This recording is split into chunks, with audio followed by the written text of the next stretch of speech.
Hello and welcome back to the Psych Legal Pop Podcast. This is a podcast where we talk about popular culture through the lens of an attorney and a therapist. I'm Tess Brigham, the therapist. And I'm Brooke Brigham, the attorney. Oof, we are back. This is Love is Blind, Season 8, Episode 13, The Weddings. Oy. Finally, here we are. God, yeah. We are at the end of another season of the show. And I don't know. I don't know how to feel about this show anymore. I don't know how to feel. I realized it is hard watching a bunch of weddings. Like this, I found this a little boring and a little I just wanted to get to the altar. Yeah, a lot of fast forwarding through, just the schmaltzy stuff. But I was surprised. Yeah, there were some surprises. A couple of these. So, and also at least we had 4 weddings last season. And I think the season before we only had 2. Yeah, last season were the only 2 weddings, the 2 weddings where they made it down the aisle. Yeah. It was Ashley and Tyler, and then Taylor and Garrett. Yeah. Yeah, and then before that, there was this season with Lydia and who's the real tall guy? But they called him that's not even his real name. They would call him Milton. Yeah, and then there was one other couple, and I think they might have said no. I don't know, but this time we almost had 5, but no, we just have 4. But that's good. They had to split it up over. Yeah. So yeah, the cliffhanger was from last week, episode 12, Ben and Sarah, and so we left them literally at the altar. Mm-hmm. But you could kind of tell from episode 12. I didn't want to say it when we were recapping then, but you could kind of tell what Sarah's answer was. Just the way her voice kind of went down a little bit, like, "I love you, Ben." She hadn't said "but" yet, but you could tell. I just had a sense. I'm like, oh, she's no. But did you have a sense when she was getting ready and talking to her sister? And because I felt like when she was doing all that, I felt she was still really super upbeat and smiley. And every once in a while she would kind of come down a little bit. But, when she was talking to her stepfather and everybody, she was, she seemed like she was ready to go. I don't know. Yeah. Well, watching all of these, that's what I was wondering too about the people on the show and their families, because obviously before the people go down the aisle, they want to make it seem like these are 2 people that are so in love. There's some issues and problems, but they're so in love, they're so committed. And I wonder, I'm like, do the editors and the producers, do they just edit out anything that could be construed as unsure, or maybe not even unsure, but like a no? Would they then make some other comment afterwards that indicated that, yeah, they were going to say no, but that got cut out? Possibly. And here's the thing. This is what always gets me, is that I sincerely feel that, these people know before they get there that day what they're going to say. I don't think people decide at the altar or walking down the aisle. And so you have these in the the lead up to the wedding, everybody's happy. Everybody's happy. Yet some of these couples know that they're going to say no. Yeah. Some of these people know they're going to say no. And then the producers probably tell them, you're going to have to act it up here. You're going to have to, because I'm sure they tell them their decision, in advance. And that's probably how they dictate, who gets asked first. And, it's a production. So they know, and they probably have to tell them, look, you got to act like you are so happy. This is the happiest day of your life. And pretend like you're really going to go and get married, because, that's how they came off. Yeah. That's how these all of them came off. And that's what I was wondering. I'm like, is this just really good editing, or are these people are they really putting them through this thing where they basically have to become actors and pretend that they are marrying the love of their life? and doing it with their family and friends. I know. Kind of lying and then making them do that too. I mean, it's so weird. They're kind of having to lie to their family and friends in a sense, you know, because it's really weird, I think. Yeah, because every single one of them, you think, oh, they're going to say yes. They're both going to say yes because they're just all acting so damn happy. Yeah. So there's just that part I find so weird. I just find it so weird. And I'm like, I don't know if we've seen anybody speak to this of how odd it is, because when we do learn what Sarah was really thinking, it was like, oh, okay, good. So you've been on the same page as the rest of us. Right. Because we learned it was the moment he said it was George Floyd. George Floyd. So she says no. She said the spoiler alert. The officiant. No. Well, this is the finale. So if anyone hasn't watched the show and you don't want to turn this off, because this is it. This is the last episode. We're spoiling everything. They're saying it all. So the officiant asks her first, you know, what do you want to do? And she says no. And then did he say, yes, I want to keep dating you? Yeah. And she said, well, we'll talk about it. We'll talk about that later. Yeah. So, she basically says we're not on the same wavelength. I think we all know what that means. He then is like, oh, okay, Mr. Agreeable. Oh, okay. Well, can we still date? Well, we'll talk about that. Like, it's a little weird to talk about this right now. Yeah. And then we see her leave and, you know, her family's kind of following her and she's like, I'm okay. But we see the scene with her mom and her sister and Sarah in the car. And she just was just like, this was not the time for, basically, first, this time frame was fast, but it really was lives matter. She said, he never thought about it. It happened in our city. He never thought about it. I know. Exactly. We're all screaming, Sarah. Yes, Sarah. We've been saying this whole time.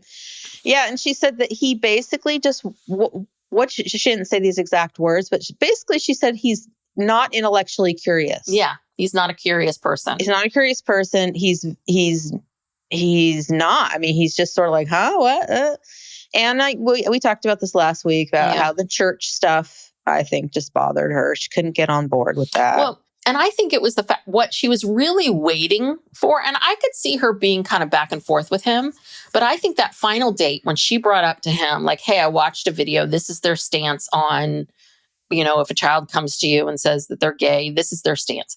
And I think it was the fact that he was like, well, I hadn't thought about it. I don't know. You know, he just kind of, he didn't either. It was either, I don't know. And she was smart. Thank God. She thought about it. Never thought about it. She was smart enough to know that either if he hadn't thought about it, that's a problem. But if he had thought about it and knew what their policy was and he knows what the truth is, that's a problem too. Right. They're both problems. Right. You know, and she speaks of this. She's like, I cannot marry someone based on the potential of them eventually getting there. She can't marry him thinking, oh, eventually he's going to get it. Because quite frankly, I mean, what is he, 29 now or something? It's like, no, I maybe he'll get it, but something big's got to happen to him. And she was very, very smart because, you know, if they had kids, those kids were going to be going to church, you know, all of it. Yeah, no, she did the right thing.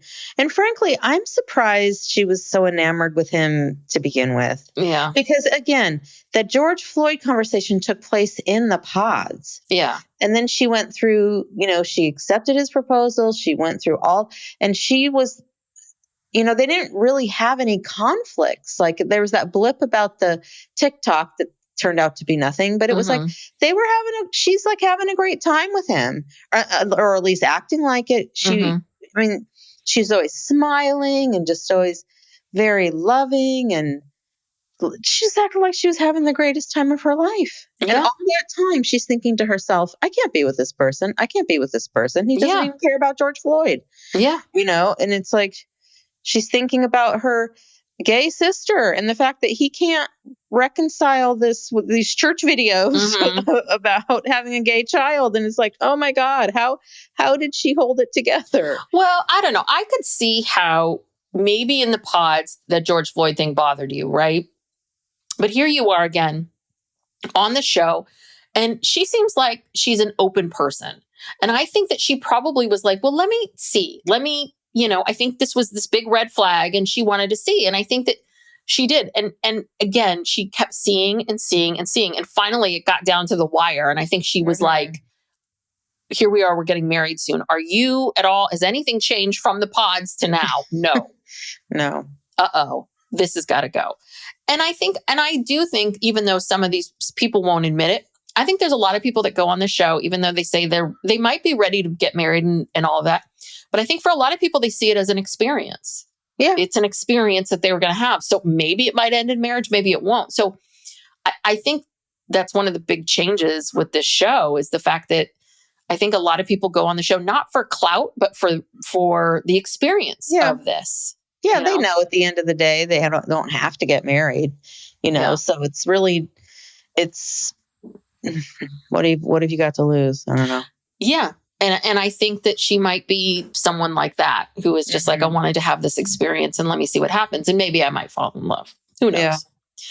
So anyway, but Ben didn't see it coming at all, which again shows you a lot about Ben. Mm-hmm. The fact that Ben did not see this coming, his lack of curiosity, his lack of awareness.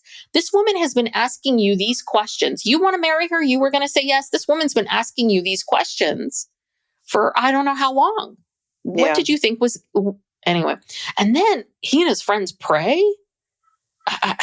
Like this, he is very religious. Like he is not going to be okay with you not going to church. Yeah. So he's kind of a liar. Like, I think she also read the fact that I think Ben's the kind of person who's like, yeah, okay, we'll just come. It'll be okay. Yeah. Oh, I haven't thought about that.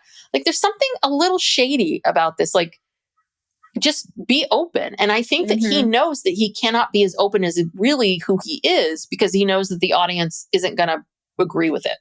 Yeah. Yeah, if there was no TV camera, he'd probably be saying, I expect my wife to come to church with me and my family. That's what we do. We go to church every Sunday, and we do this and we do that. He's not like some easygoing, easy breezy guy. Yeah. I think he's very controlled and has a very rigid and is only interested in certain things. Yeah.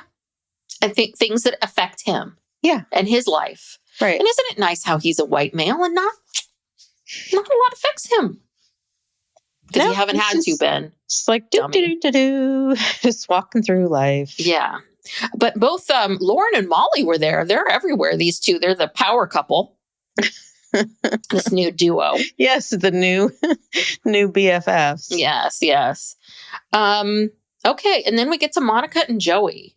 And this one, I don't know. I'm not surprised. No. But I was surprised how it turned out. I was very nervous that Monica was going to say yes and he was going to say no. Mm-hmm. And then I thought she was going to pull this is from a couple years ago, where I can't remember the name of the woman who, like, she had to go first and she said, I'm not going to answer this. I want you to answer it first. Oh, yeah. Was the blonde woman? Huh. Who was in that triangle with... Was that Kwame? Oh, no. Kwame and Chelsea? Chelsea. So, but she was... I forgot her name, but she did that. So I thought Monica might do that. Like, let me hear from you, because that seemed to be sort of the energy of their relationship, right? Like, I think that and Monica talked about this last time, where she felt a little bit like, I can't get a straight answer from him. He's not saying to me, absolutely, yes, I'm going to say yes to you. We're in this together. And the more that he was kind of wishy-washy with her, the more she kind of backed up. And the more I think he felt like, and I'm sure he felt that. And so he started to kind of, I think he also responded to that as well. But one thing about Joey that really irritates me is this whole thing of, well, I don't make any decisions until I'm in the moment. And then knowing how I feel in that moment, that's the moment I'm going to make the decision. Like, that's his excuse for everything. That was his excuse to her about not giving her an answer of yes or no. I don't know how I'm going to feel until I got into that moment. But then we learn that he said, based on how I was feeling, I too was going to say no because it just wasn't enough time. So I'm sorry, 2 days before you knew that. I just think it's kind of a lame excuse. It kind of gives you this out to never own the fact that you thought about something or own the fact that you made a decision and maybe they won't like that decision. It's just like, okay, well, in the moment, I didn't feel it. It's like, if your feelings go from 0 to 60 all the time, then you've got bigger problems. Like if you're feeling one way one day and totally the opposite the next, there's something more going on. Yeah. Also, I don't believe that he makes these decisions in the moment. I mean, well, prior to the ceremony, we see his mother, who now it's been so long now. I forget what the mother's issues were. The mom was kind of bad with money. And they were always like losing houses and money. And so he felt like he had to get and make money for the family very early on. And take care of her. Yeah. And his sisters and that's why he has this real estate and he's so focused on money. Yeah. So that is antithetical to, just kind of, make things up, do it in the moment, whatever I'm feeling. No, Joey, you actually are a very responsible person who took responsibility for your family early on, got a good job so you can support it. He said that he basically knows he's going to have to support his mom for the rest of her life because she can't do it herself. And, to provide this family home and provide stability.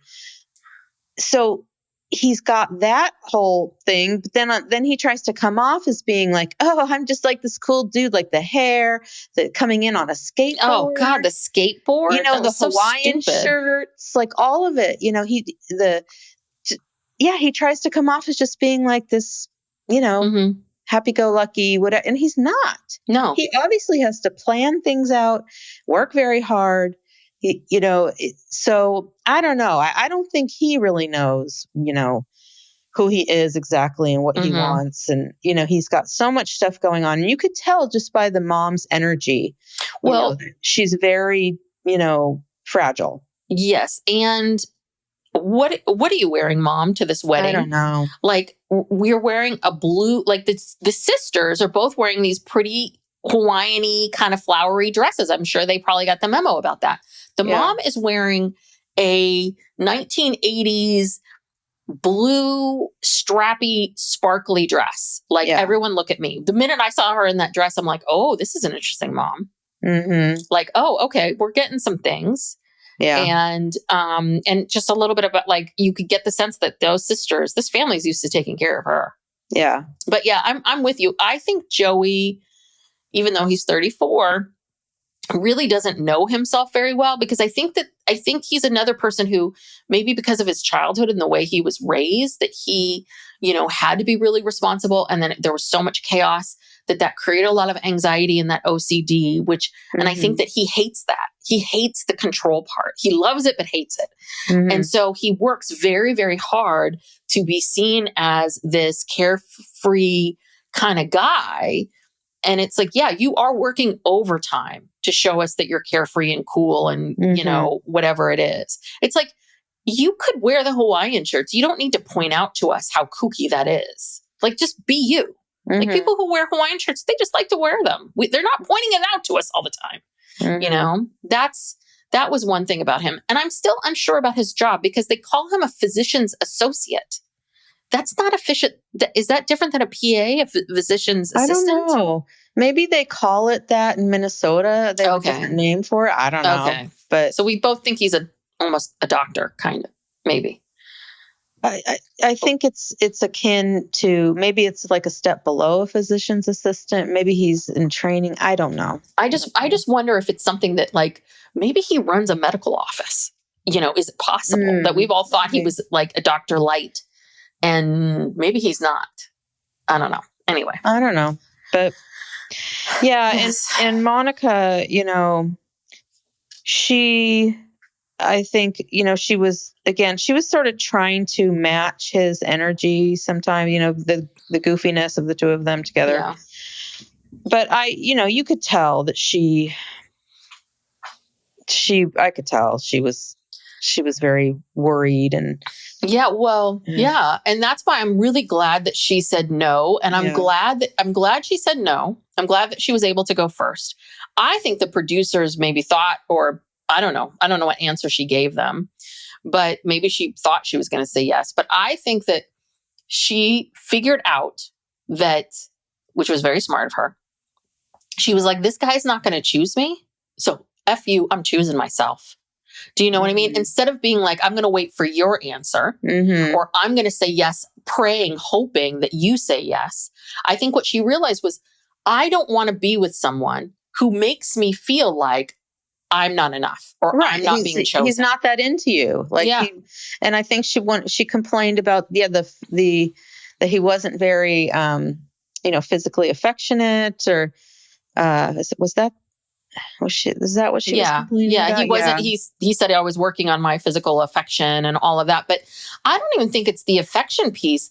I think it's how he made her feel. Physical touch might be, she said, her love language, but you know how it is when someone makes you feel like you're going to show up for them. And then you meet someone who you're like, maybe they will, maybe they won't. And you never know. Like, that's how she felt. And it's interesting because he's making Monica feel that same anxiety that he felt growing up. So you see sort of these patterns of behavior, even though he thinks, I've changed the pattern of my mom. I'm not bad with money. I'm really good with money. Look how responsible I am. You can't fully give yourself to someone else because of, this need to control or feel like you need to be in control, and you can't really give yourself over. That's a problem. Right. Yeah, because that is the ultimate, surrendering controls. If you, choose to marry someone and commit to them. Yeah. Oh, wow.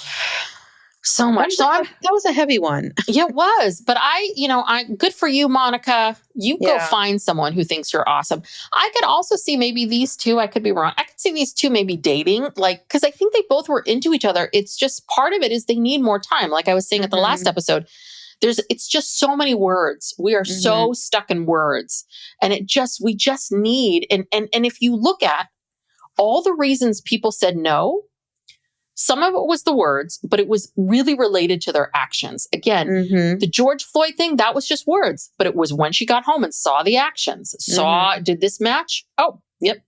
Okay. Same thing here. And we're going to see this with the next couple too. So yeah. And then Joey complains that she never said, I love you to him. And so it's a little bit of this other thing too, of him kind of like, see, she doesn't love me. Ugh. This Joey, I don't know.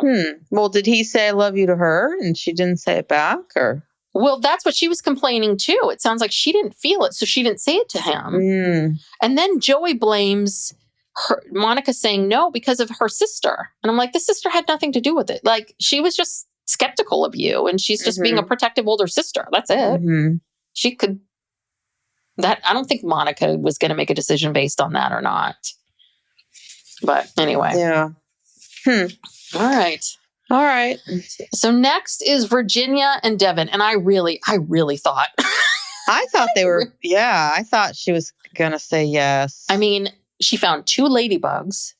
Oh, yeah. 2 ladybugs. I saw a ladybug yesterday, and I thought I was very lucky. Well, and this is what I mean about the acting. Like when she was in that scene where she comes out in her dress and she's so happy. She feels so beautiful. And she's like, I just feel beautiful. I love this dress. And everyone is just, fawning over her, and it just is so beautiful. And, everyone's so happy. Devin's family's so happy. The mom's she's really happy. Yeah. And then. Wait, did you see when Devin got to the venue, he was wearing some of his fancy tennis shoes. Oh, yeah. And he had his kicks on. They all got married at the same place, right? Yeah. That was the same place. Yeah, okay. It was the same place. Might have been different rooms, but it looked like it had several venues in there. Yeah. But I mean, I really thought this was just going to be just yes. Everyone's happy. She really did look gorgeous, I have to say. She really did. But now, there was one big flaw in this wedding. Everything was great, except what the fuck with that bouquet? Yeah, with the black ribbon. Yeah, so that was awful with the feather. It had this beautiful orchid spray, which was nice, but then there's a big white feather and like this stiff black ribbon kind of, like a stick of ribbon.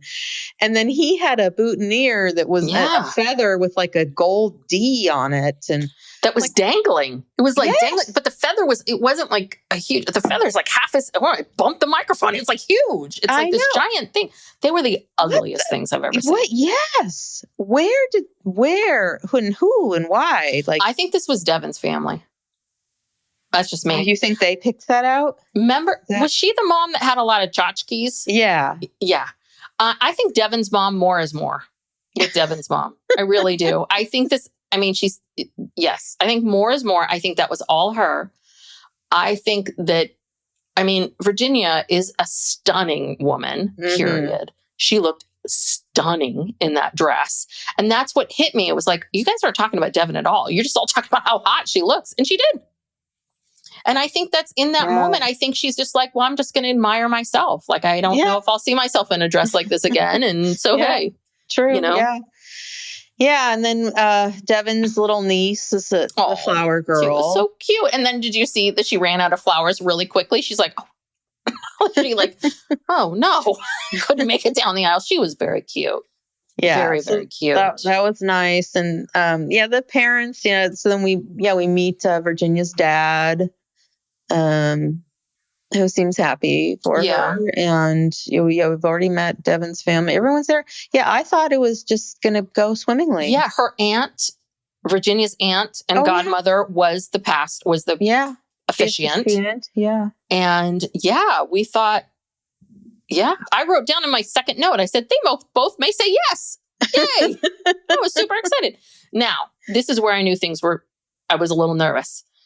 Towards the end, everyone leaves and we have this long shot of, I don't remember what song it is, some sad but a popular song playing with a long shot of Virginia looking like a deer in the headlights. Do you know what I mean? I think it was in that moment I was like, uh-oh, this isn't as clear as we think it is. Do you know what I mean? Yeah. I still didn't. Well, yeah, when she was at getting ready to walk down the aisle when I first saw that horrible bouquet thing, her mood did kind of shift. Her dad was like trying to talk to her and she was just being very quiet. She kind of had her head down. Her mood, I think, definitely shifted. So, because I do wonder if some of these people who maybe are pretty like 90% sure they're going to say yes or no. I do wonder, like, if you do stop for a moment and go, well, wait a minute, should I say yes? Should I say yes? And I can imagine being in that moment going, am I making a mistake? Am I making a mistake? But no. So this is what drives me crazy about these wedding episodes. We get so much prep ahead of time. And then we get this very short thing at the end of like why that person said no. All of a sudden, Virginia started spilling all the good tea. All the good stuff. We learned some things about Devin. One thing that we learned, which was that, which we already saw a little bit of, which is that Devin didn't want to talk about politics. And I think that what happened was that Devin didn't want to talk about these heavy duty topics on camera. And it sounds like when she would try to bring the topics up off camera, it sounds like he didn't want to talk about it then either. And we saw that the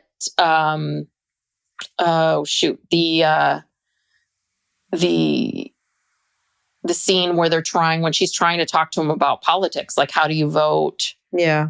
And I feel like Virginia, I think had been really acting and being very diplomatic for a long time, because I think we saw that her fire, we saw like maybe her real personality at the end here when she was like, he told me he voted this way and that way. And that's crazy. And blah, blah, blah. I was like, oh, good. Okay. Yeah. She was always kind of walking on eggshells with him, it seemed, on camera, being very delicate about everything. And I just lost my train of thought. But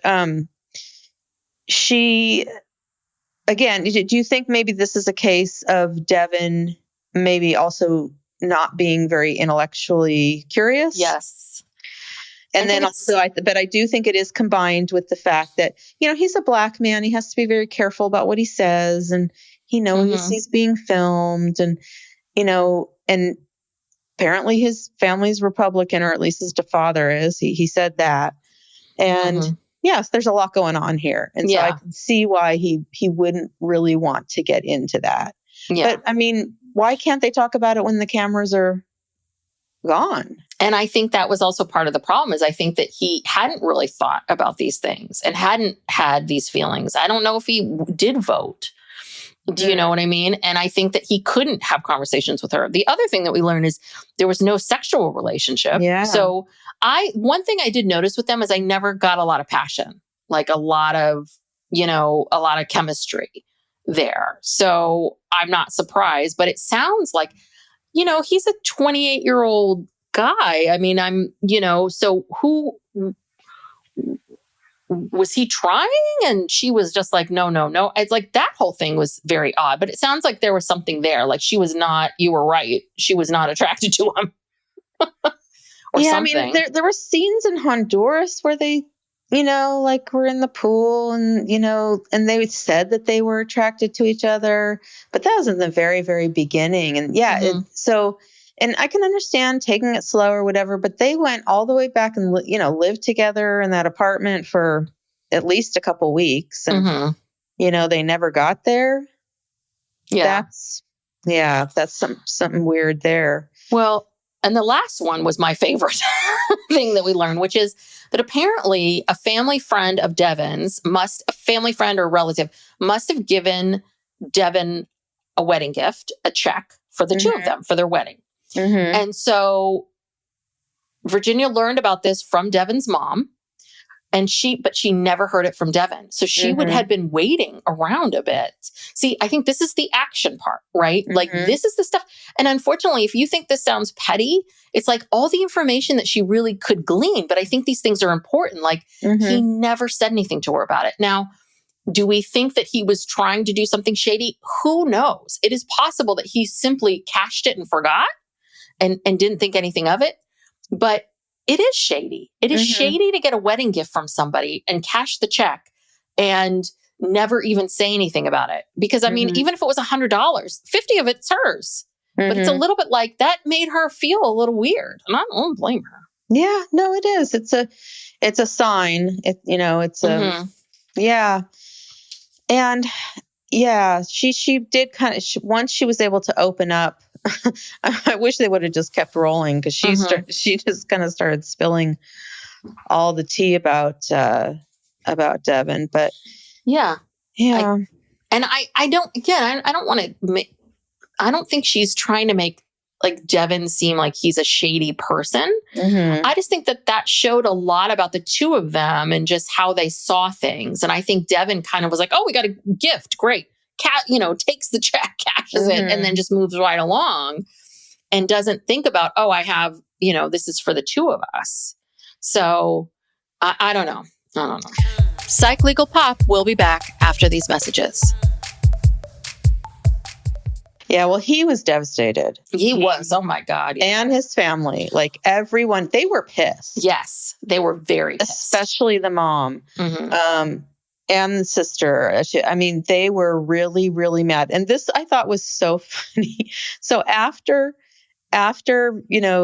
Virginia leaves, and I think they're still sitting in the audience, and they're crying, and the little niece goes, "What's wrong? Like, what happened?" Yeah. And the father, Devin's father, who has never spoken a word that I can recall on this show, we've never heard him open his mouth. He turns to the little girl and he says, "She said no." It's just like, okay, thank you. Finally, we hear from Devin's father. But yeah, no, Devin was crushed. Yes. The whole family's pissed off. Yeah.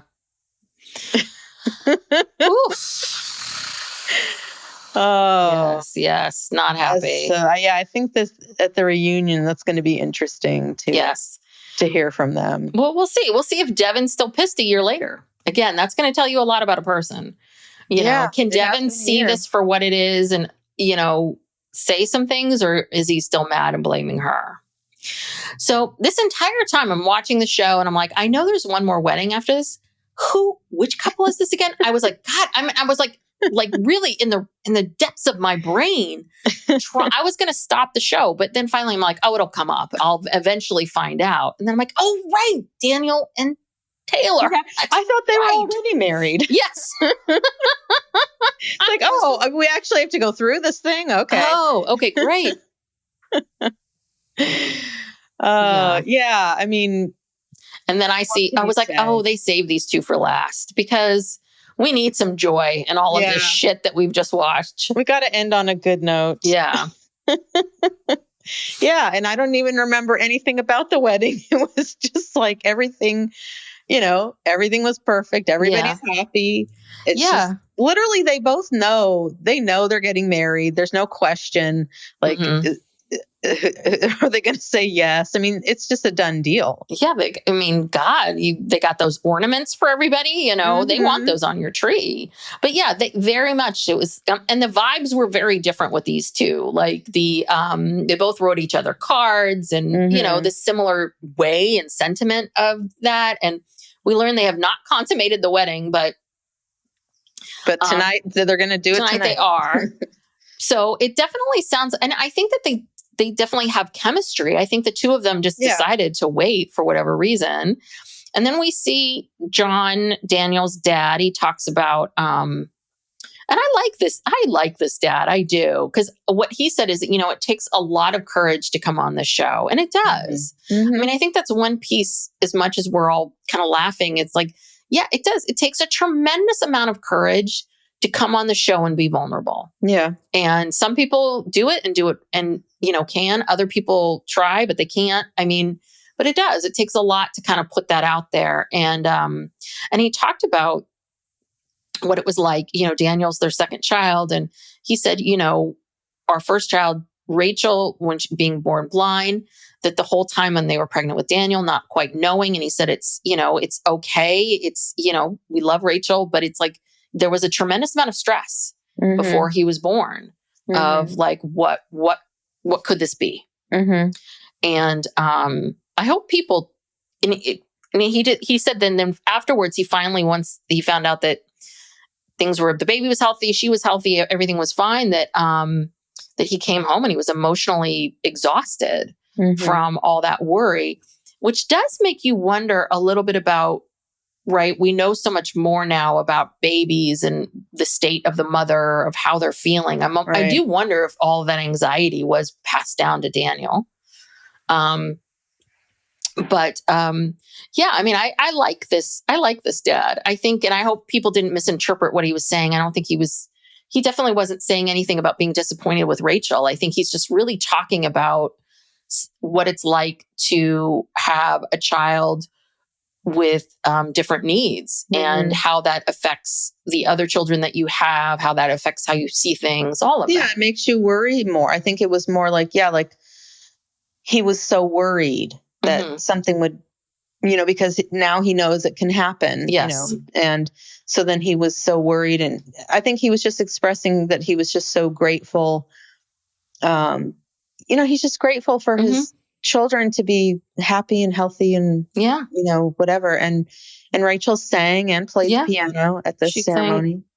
Can't Help Falling in Love. Yeah, it was great. Yeah. So, yeah, no, I love that family. I love, and then Taylor's dad, I guess, had been really sick. And we heard about this in the show. And they're just so grateful that he could walk her down the aisle. Connie was there, you know, being Connie. Connie, she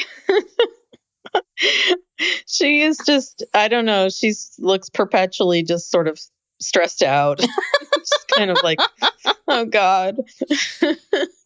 Yeah. So they both said yes. Finally, Yay. God damn it. Happy, happy, happy. Yes, yes. And then there's this part, and finally we got to see a party. Can you imagine having to go to these weddings and being like, okay, this could be an hour or this could be all night? I don't know. We might have to make dinner reservations and cancel them. I mean, it really does put your guests in a funky spot. Yeah. I'm sure that the venue knows. I'm sure the producers say, you don't need to make chicken for 100 people tonight. Yeah, don't worry about it. The venue knows if there's going to be a party or not, but nobody else. Yeah. But it is such a weird thing. It is. So it is. I don't know. I wish they would give us a little bit more inside baseball on what happens, because I would really like to know, at what point do they really tell people, no, you cannot break up now. You've got to wait till you get to the end. Mm-hmm. Or if this is solely a decision each person makes and they decide, like, I'm going to play it out and go all the way to the end. I mean, obviously Lauren and Dave were a bit of a mess, but I just wonder, do the producers say to them, no, you have to keep this going until you get to the altar? Like, some of these people, it sounds like, I don't know. I don't think Virginia was back and forth. I think she's a pretty solid person. So I just wondered, like, Virginia when did she decide? Yeah. When did she decide? And at what point? Is it almost like once you do the wedding dress shopping, you're kind of committed to having to go all the way?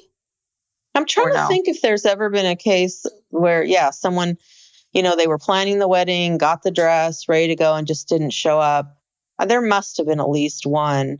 But I see what you're saying, like production-wise. I wonder if you're obligated once you get past a certain date, that you have to go through with the wedding, and you can say no, but you have to go through with the wedding. Or if, you just decide the day before or the day of, like, I don't even want to go. There might be penalties. There might be financial penalties, built into their contracts. But, you also don't want to be forcing people to do things. Yeah. So that's what I wonder. I think I could see that because I'm trying to think back, because last year Hannah wasn't part of wedding dress shopping, and she and Nick broke up right before that.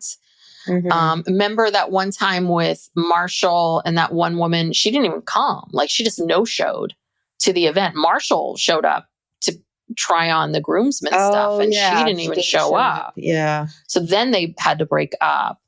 But we've never seen anybody go and get the wedding dress, put it on, do all of that, and then break up afterwards. Maybe that's the tipping point. If we buy you this dress, God damn it, you got to show up. Yeah, you got to show up, and this is happening. And so maybe that's it. But and then that makes me wonder with Virginia. I mean, again, I think, was she back and forth up until that point? I don't know. Maybe she just found out about the check like the day before, a couple days before, and maybe that was the last straw. Maybe she was going to. Maybe she was going to say yes, but I don't know. The things that she was talking about, they're pretty fundamental. Again, back to the kind of the intellectual curiosity and the not really sharing about your, very important things. And it's not just political. Abortion is not a political. That people make it, but it's more than that. It's about fundamental human rights. And if you're not willing to talk about that or get into it, I'd be worried too. Yeah. Because what if she gets married and she gets pregnant and something goes wrong with the child and, she has to have an abortion? She needs to know what this guy is going to, how he's going to react. Yeah. If her life is in danger and she needs to do this, is he going to be telling her no? I mean, come on, this is important. And I think maybe it took her a while to say that, or to get there, to be you know what, I can't be going into this.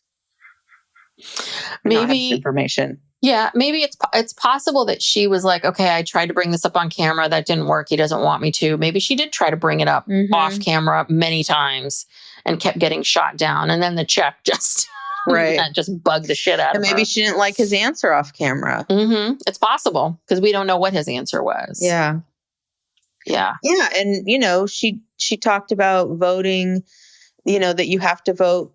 So as a Black person, sometimes you have to vote for your own self-preservation and not just on faith. Faith is not everything. Yes. So yeah, who knows? God, I hope she tells us. I want to know. Yeah, I hope this comes out in the reunion. I'm very excited for that. Hopefully, if we don't get like a bunch of dumb questions and answers and all this other kind of stuff. So, just to, because I've been going on social media and I've been looking, and I got, so this guy that is the guy that Dave and Lauren. Mm-hmm. The guy that is the friends with benefits is this guy named Dan. Dan must be a very popular name in Minnesota. Dan, and he's 37 and he's a lawyer. Now, this guy is so thirsty. He is so thirsty. So he made, if you go to his Instagram, I don't know his last name, but I was watching Storytime with Ricky and she shows all these pictures all this posts that this guy Dan has been posting. At first we see this picture of him smiling with the logo of Love is Blind in the background. Like he's a contestant. And I'm like, oh, wait, was this guy a contestant too? No, Dan just made that photo. So Dan photoshopped himself into one of those Love is Blind, posts where they introduce the cast. Oh my God. Then he also has this other post where you see him like he's walking into the room and he's about to sit down and he puts headphones on, that kind of classic, like I'm going to like, as if I have an interview, I'm about to be interviewed, but it's just that, like promoting an interview that he never had. Wow. And there's more. And then there's another one of him where he transposes his face on the Bill Clinton, I never had sexual relations with that woman. He posts his face on that and, and him as if he's saying it, meaning Lauren, which we know isn't true. And Clinton was lying too. So you dummy. And then there were more. I mean, it just went on and on and on. This guy, he claims he had been contacted by the production, but as far as everyone knows, like he did all of this on his own. All of this on his own. And he's a lawyer. Like, yeah. What do you do? Like, really? He's 37 years old. So when you were 37 at your point in your career, Brooke, I mean, number one, did you have time to make all these posts? And or do you think that it would be a good look? I mean, you were working for Dad at the time, but it's a little bit like if I was a partner at this law firm with this guy, I'd be like, what the fuck is your problem? Oh, God, stop posting things. I'd be so annoyed. No. And I'm sure that his employer is probably annoyed, I'm sure they've gotten wind of this. Yeah. It's very, very unprofessional and just very thirsty, lawyer or not. So thirsty. That is so thirsty. So that makes me wonder if this is his character, what was he telling Dave? What lies was he telling Dave about Lauren? Well, and there was something about like there was a connection because I think Dan and Dave are connected to each other through their fraternity or they're all friends. And so first off, that tells you that Dave's friends are douchey. So that tells you a lot about him. But also, the fact that Dave's going to believe this guy over Lauren. Like Dave basically took this guy's word. And I think so much of this is about the fact, I think it didn't matter who Lauren was with, as long as she was with one of his friends, it was never going to be acceptable. I think it was the fact that she was with one of his friends and that he didn't like that. That's not what he wants. He wants someone who is, again, he has a weird virgin whore complex. Yeah. And for him to have someone that this guy, Dan, who's kind of a douche, this guy, Dan, had sex with her. Well, ugh. Yeah. Yeah, no, I think, it was because it was someone that he knew. Yeah. And therefore that person could then tell everyone else, know, as opposed to it just being some random stranger and you don't know Doesn't matter how many people they tell. They don't know you.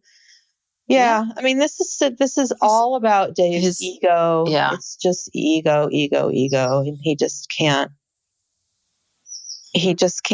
Yeah. So, and it's a shame because Lauren, I think, would have been a great partner. Mm-hmm. I think Lauren's a great person. I think she is ready for marriage, and I think she would be a great partner. I really do. Mm-hmm. And you fucked up, Dave. But Lauren, you were so lucky. He did all this. You're so lucky. Be so grateful to Dan for exposing Dave. And please get away from these guys. These guys sound awful. Yeah. Get away from this friend group. Yeah. This group of bros. Oh, maybe, the other, so Dan also lived in the building where all the couples were staying. Yeah. So apparently Dan made some sort of claim that he couldn't live at his place anymore because he was emotionally upset by seeing all of this. Like he made some kind of lawsuit or claim or something. But you can go online and post these stupid things. That's not emotionally upsetting, but being associated with this show and you're posting about it. Come on. Well, because when he comes home to like the lobby of his building, there's people filming.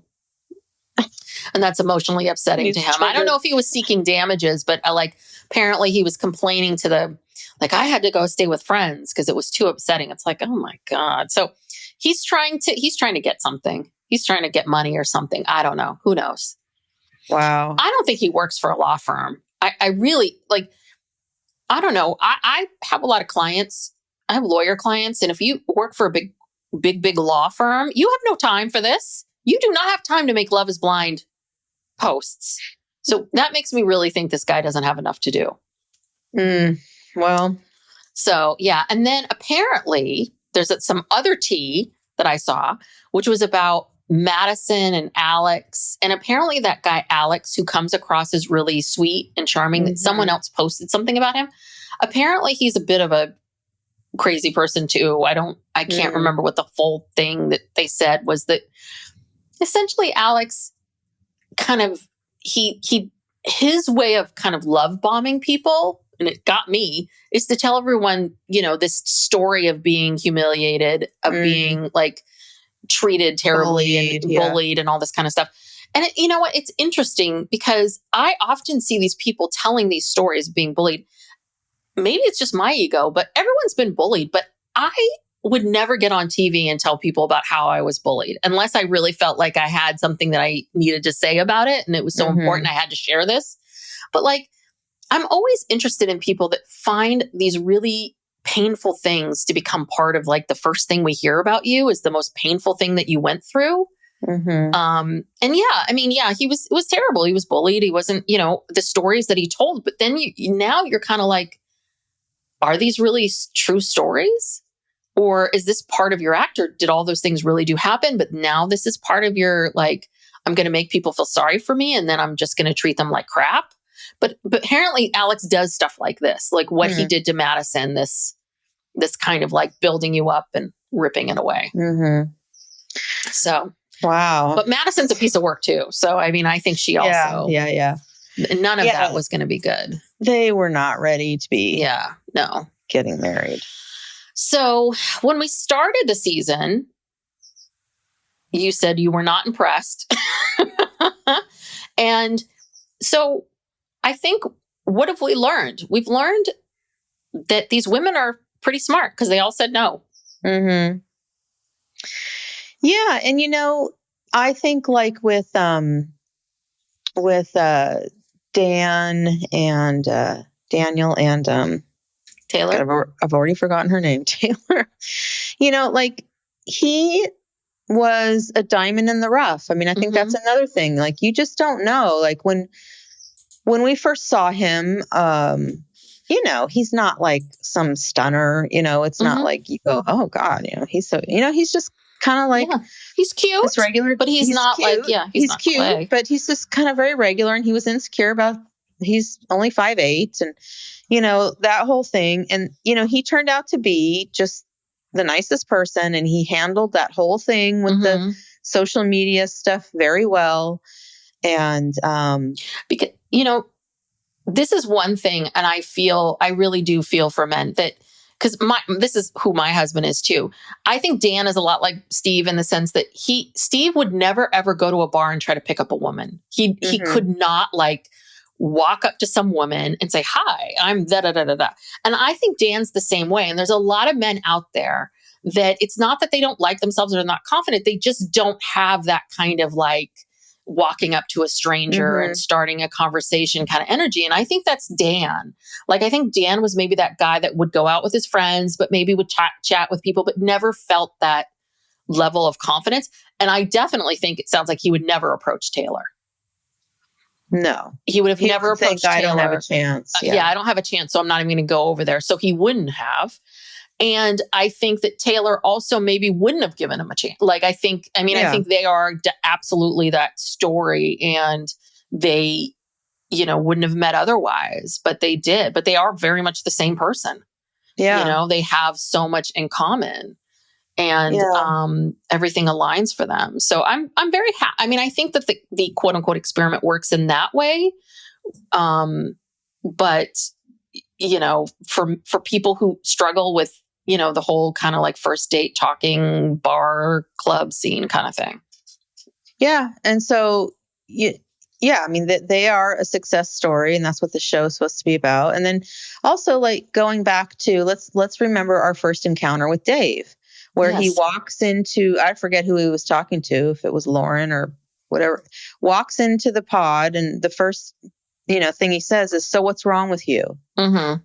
And then he said something else about how whoever he was talking to said, "Well, I'm 32 or something like that." And he's like, "Oh, so you're not hot anymore?" Yeah, I'm 30. It was like, it was like those comments, those very passive aggressive that are really aggressive kind of comments. Like, that says a lot about a person. I mean, Daniel would never say something like that. It's like, it's just that kind of told you all you needed to know right then, how vain he is. And then that plays out at the end where he's so vain that he can't stand the thought of Lauren having sex with someone that he barely knows. It's like, or deems less than him. Right.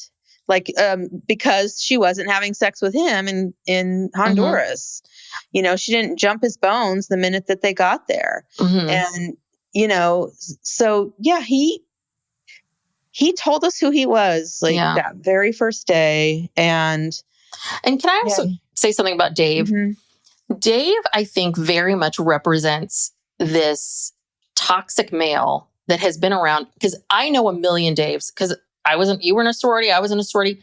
Dave is the ultimate frat boy. And I've met versions of Dave my entire life. Yeah. And Dave, unfortunately, this was not your era anymore, honey. You should have been born 30 years ago, because in the 90s, these kinds of guys, Daves of the world, they would be able to get away with the shit. And the thing is that, and women, we would think, oh, he's just being this way or that way. We did not call men on that kind of behavior back then. These guys that, like, if you reject them, what's her problem? Why are you so sensitive? If they make fun of you or rip on you and you at all have an issue with it, you call them on it. Oh, they're sensitive, like just dismissive and rude and entitled. And I'm sure people do look at you and think you're attractive, Dave. Yeah, I'm sure you do have, carry yourself well and all these other things. But I think underneath that is an entitled, privileged piece of shit. Like, and this kind of male that we've seen in our world, and when I say white male that we've seen in our world, it's like, no, it's not funny. It's not cute. It's disgusting. And they need to be called out more, because but he's still getting girls. Yeah, I'm sure he is. But that kind of bullshit behavior, it pisses me off, because I know those guys, they're awful. They're truly awful. And they have there's no growth, no sensitivity. Ugh. Yeah, I know. But yet I'm sure they're still being bred and born. He goes out and, girls, I don't know, God, I would not go back in time to that time in my life for all the money in the world, where you're just, everyone is there's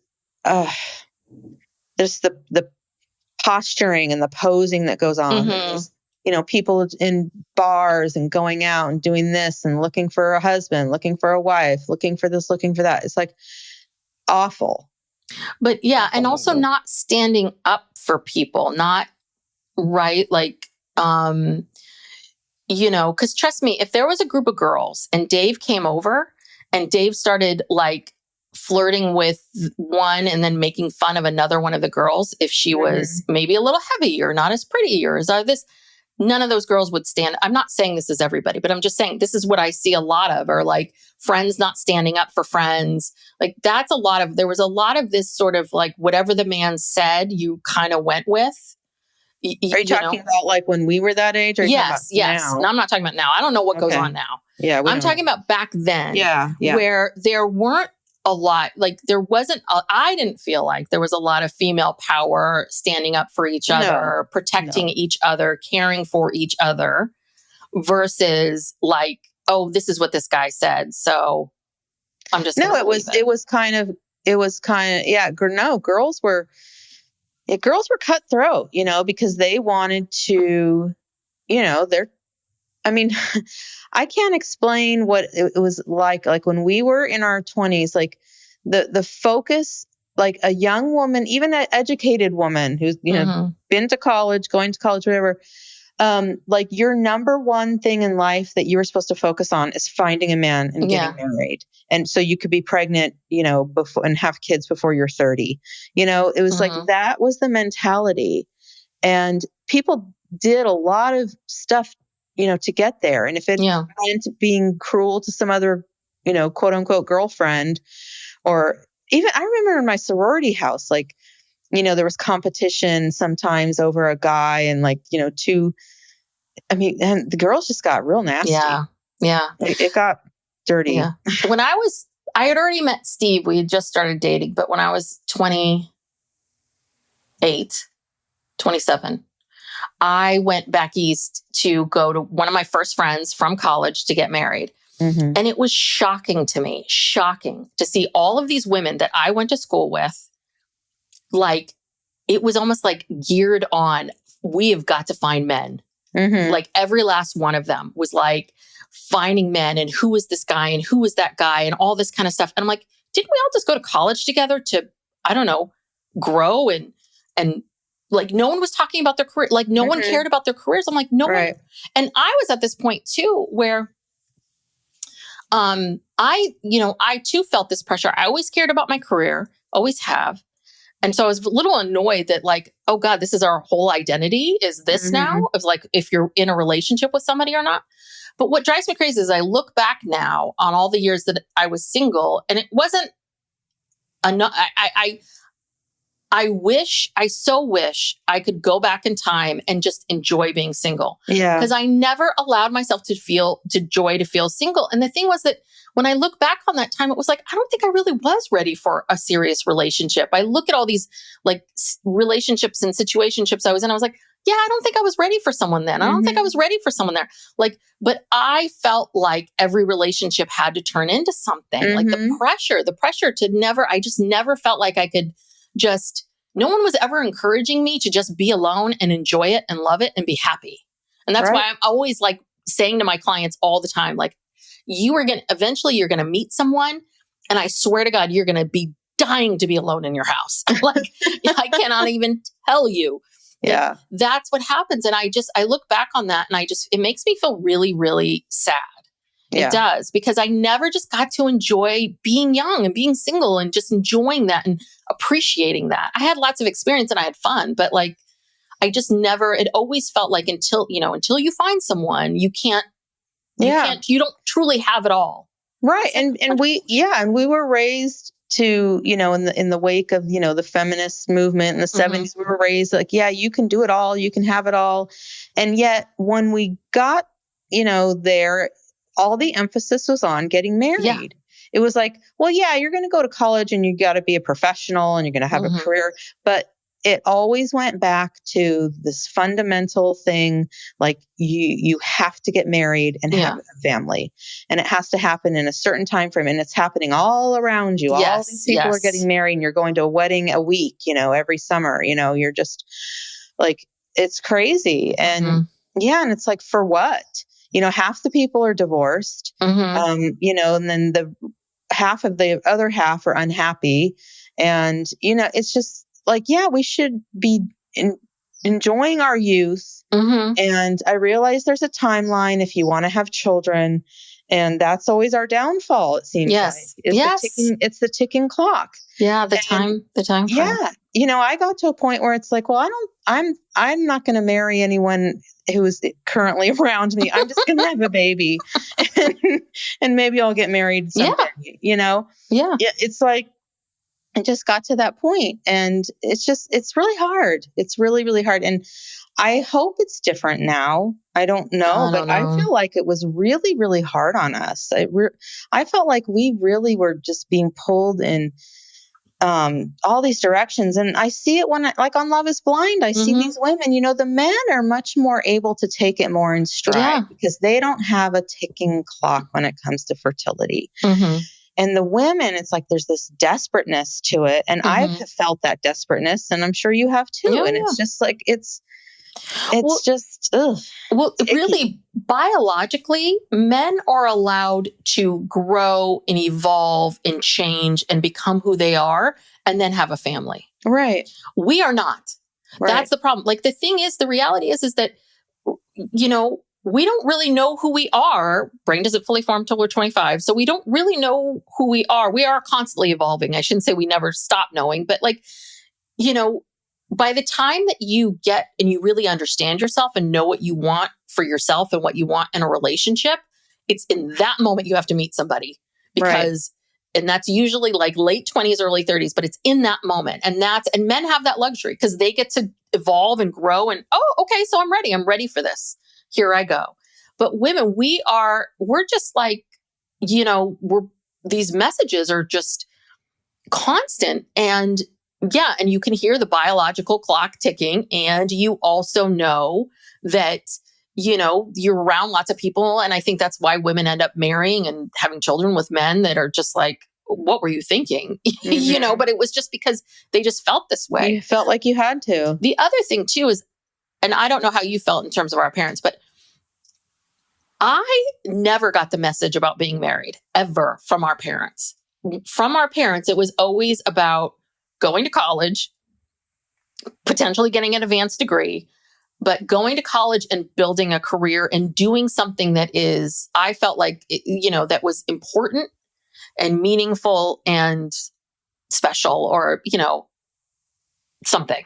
Like, it always felt, that's what I felt like. I never, ever, ever felt like, no one ever told me I could just get married. That was never something that anyone just said, that like, you can get married and have children and your husband could be the breadwinner. Like, I didn't even think that was an option. I just didn't even think that was real. I just never thought that I could do that. But there was always this underlying assumption, I felt, that we would, want to have children. Mm-hmm. And therefore, to have children, we would have to get married. Because not so much from our dad, but our mom is very traditional. She's very Southern. She was, her mother is Southern. She's pretty uptight was pretty uptight, I feel, about these kinds of things. And it was so much, it wasn't even a spoken thing. It was just like, that's the way she spoke. Like, well, when you get married and have children, or when you have children, I don't think she didn't envision that her daughter was going to be a single mom. Mm-hmm. I really don't think she ever thought that. I mean, maybe later in life, like as she got older, but when she was raising us and we were getting these messages as teens and young women, I mean, I felt that was implied in all of this, that we were going to do it all. We were going to, have careers and families. And that meant, getting married. That was part of it. See, that's how I felt. No, I believe you. I mean, I remember declaring that I was never going to have kids, and Grandma Betty being like, "Oh, you'll change your mind," and thinking like, "No, I won't." But and then I did. But I don't know. I just see, and that's the other thing too about perception and who we are. It is, you had like, that's what you heard.